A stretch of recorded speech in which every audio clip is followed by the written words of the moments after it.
ॐ हरि ॐ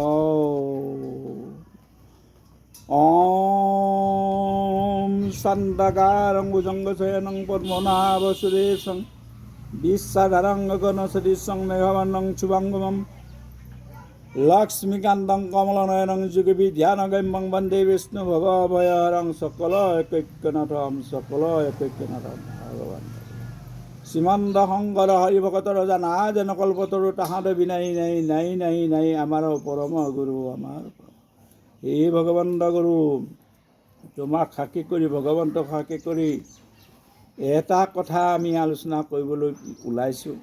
ভগৱান দুখ নধৰিব, সৰ্ব অপৰাধ বাধকটো নাম।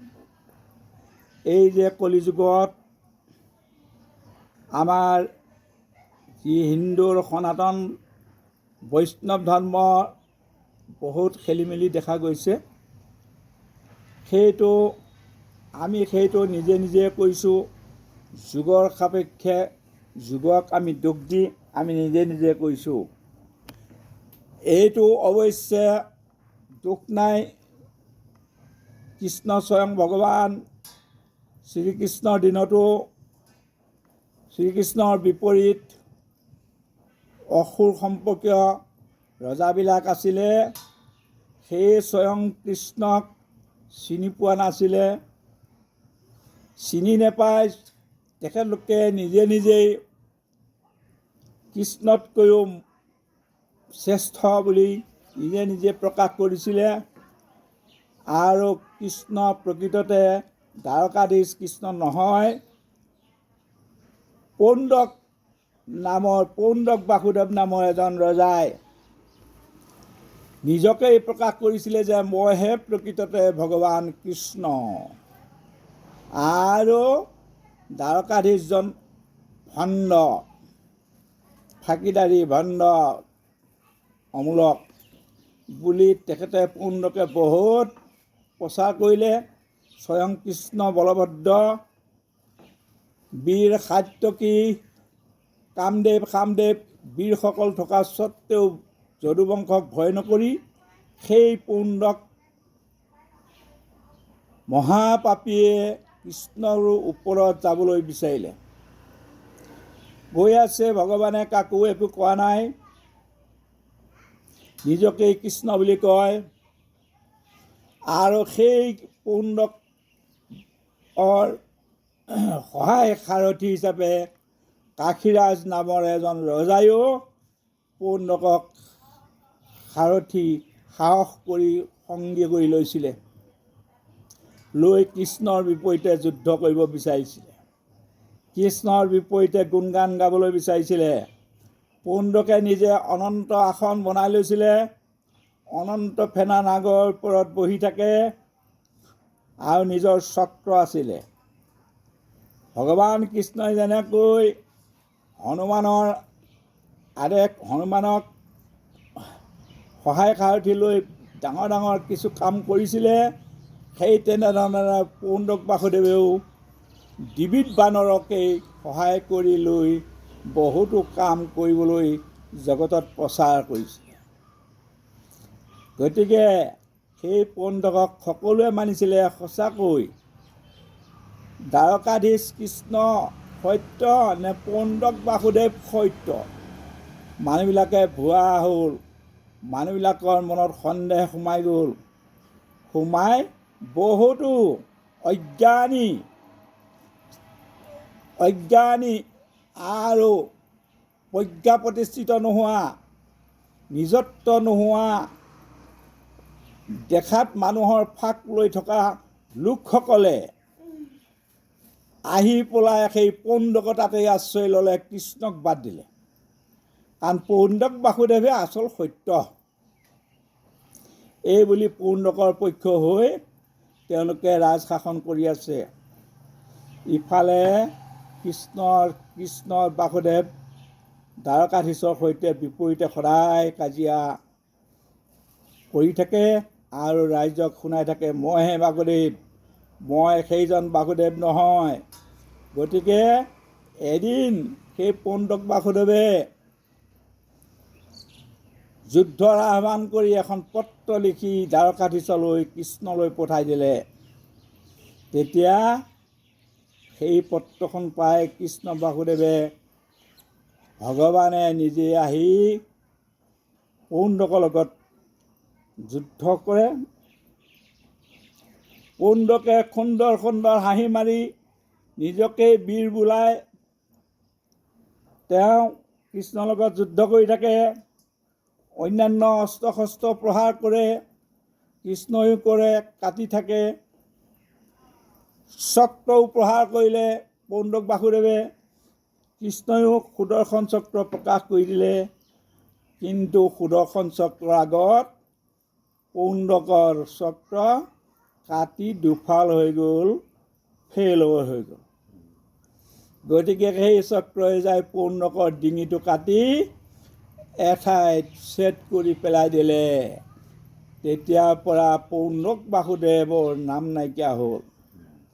সেইধৰণে কাশীৰাজকো ভাল শাস্তি দি তেওঁকো ঠিকমতে দিলে। আৰু বলভদ্ৰই পাই সেই ডিবিত বানৰক নানা অত্যাচাৰ কৰি বধ কৰিলে। তেতিয়াৰ পৰা পৌণ্ডক বাসুদেৱৰ শিষ্যসকলে ভয়তে কম্পমান হৈ বহুতে দ্বাৰকাধীশ কৃষ্ণৰ সহায় ল'লে, আৰু বহুতে সহায় নোলোৱাকৈ অহংকাৰত থাকি কৃষ্ণ যদুবংশৰ বীৰসকলৰ হাতত কত মৰিল, কত আত্মহত্যা কৰি গুচি গ'ল। এই হ'ল পৌণ্ডক বাসুদেৱৰ কাহিনী। আপোনালোকে সকলোৱে জানে, এইটো নজনা কথা নহয়। যিসকলে ভাগৱত চাইছে সকলোৱে পৌণ্ডক বাসুদেৱৰ কথা জানে। গতিকে সেই পৌণ্ডক বাসুদেৱে আজি কলিযুগত অৰুণ দত্তৰ ভাৱ লৈ নাম লৈ এই কলিযুগত জন্ম হৈ শংকৰদেৱতকৈও বেছি, শংকৰদেৱতকৈও সুন্দৰ, শংকৰদেৱতকৈ ডাঙৰ অৱতাৰ বুলি তেওঁ নিজকে বৰাই আছে। সেইমতেদি তেওঁ পুত্ৰ প্ৰেমানন্দ দত্তইও সেইটোকে কৈ আছে যে মই সকলোতকৈ শ্ৰেষ্ঠ, ময়ে স্বয়ং ভগৱান। আৰু শিষ্য এজনে কৈ গৈছে অন্ধ শিষ্য, এই অন্ধ শিষ্যসকলেও তাকেই সেৱা শুশ্ৰূষা কৰি আছে। সেই প্ৰেমানন্দ দত্তৰো পৌণ্ডক বাসুদেৱৰ দৰে এটা চক্ৰ আছে। চক্ৰ আমি দেখা পাইছোঁ আজি ভিডিঅ' এটা। আৰু তেওঁ ধ্যান সাধনা কৰে, আধ্যাত্মিক সাধনা কৰে, কৰি তেওঁ ওপৰলৈকে অলপ উঠি যায়। সাধনা কৰিছিল, যোগ সাধনা কৰে। এই সকলোতে মোহিত হৈ আমাৰ এই অন্ধ অসমৰ যি আধ্যাত্মিক জ্ঞান শূন্যহীন যি ভক্ত শিষ্যসকল আছে, সেইসকলেও তাতে সেৱা কৰি ভৰিখন আগবঢ়াই দিয়ে। প্ৰেমানন্দ দত্তই তাতে সেৱা কৰি কৰি কৰি কৰি পইচা দিয়ে আৰু সেৱা কৰে হাজাৰ হাজাৰ। 1.5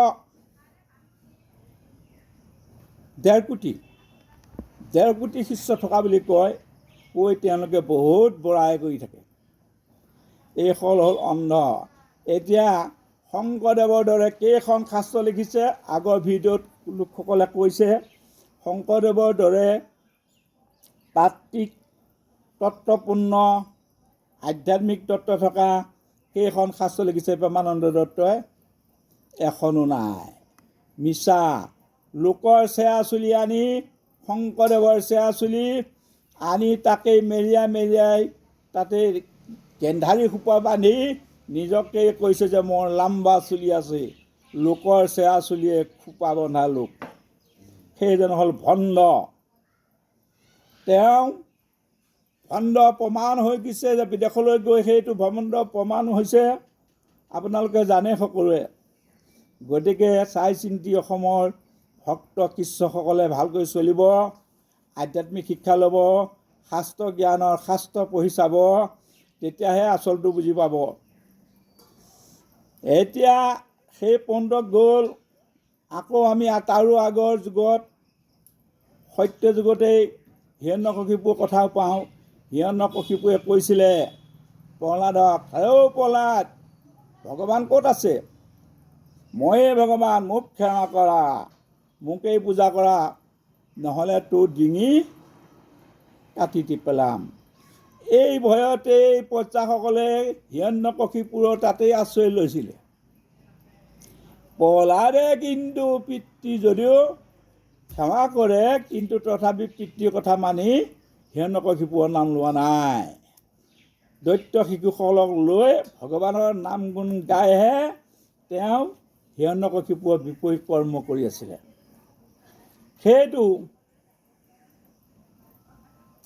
সেইটো মানে প্ৰমাণ হ'ল। তেতিয়া হিৰণ্যকশিপুৰে ক'লে যে ক'ত আছে তোৰ ভগৱান?